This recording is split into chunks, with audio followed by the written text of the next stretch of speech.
জানেন তো, পুনর্জন্ম বলে কিচ্ছু নেই। এজন্য প্রথম দিকে আপনি যা ভেবেছিলেন, যা পেতে চেয়েছিলেন, তার একটা লিস্ট এ জন্মেই করে ফেলুন। পুনর্জন্মের আশায় কিচ্ছু না করে এই জন্মটাকে হাতছাড়া করা মানে চরম বোকামি ছাড়া আর কিছুই হতে পারে না। একটাই তো জীবন, তাই এ জন্মেই না হয় সবটা চুকিয়ে নেবেন। প্রিয়জনের বিয়োগে মন খারাপের অসুখকে ধরে রেখে নতুন করে কাউকে প্রিয়জন করা যাবে না, এমন নিয়ম তো কোনো আদালত গড়ে তোলেনি।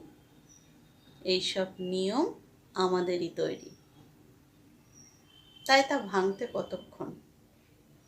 ভরসা মাখা কোনো হাত যদি আপনার দিকে কেউ বাড়িয়ে থাকে, তাহলে সেই হাতটা একবার ধরেই দেখুন না।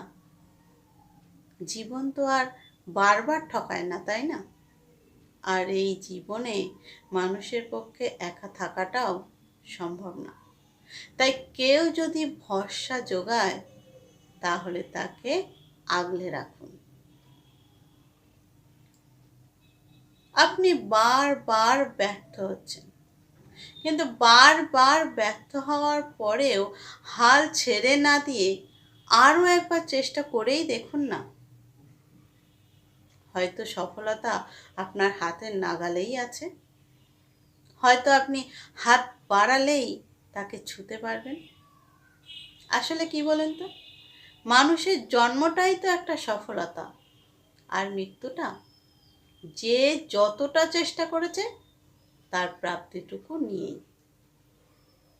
আসলে বিধাতা এত বড় নিষ্ঠুর নয় যে আপনাকে আপনার প্রাপ্তিটুকু না দিয়েই জীবনটা কেড়ে নেবে। তাই চেষ্টা না করে শুধুমাত্র ভাগ্যকে দোষারোপ করবেন না, চেষ্টা করে জন্মটাকে আরো সফল করে তুলুন।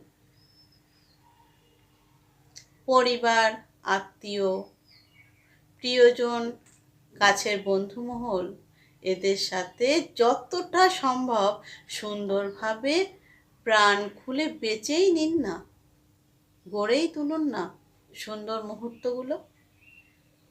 নিজের মনটাকে আরো স্বচ্ছ, আরো পবিত্র করে তুলুন। মুখে হাসি রেখে বুকে জড়িয়ে ধরুন তাদেরকে। দেখবেন মনের মধ্যে একটা প্রশান্তি কাজ করছে।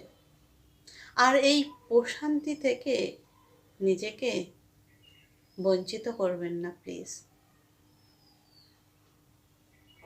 বলুন তো, জানালা যদি খোলা না থাকে, তাহলে ভোরের আলো কিভাবে আপনাকে আলোকিত করবে?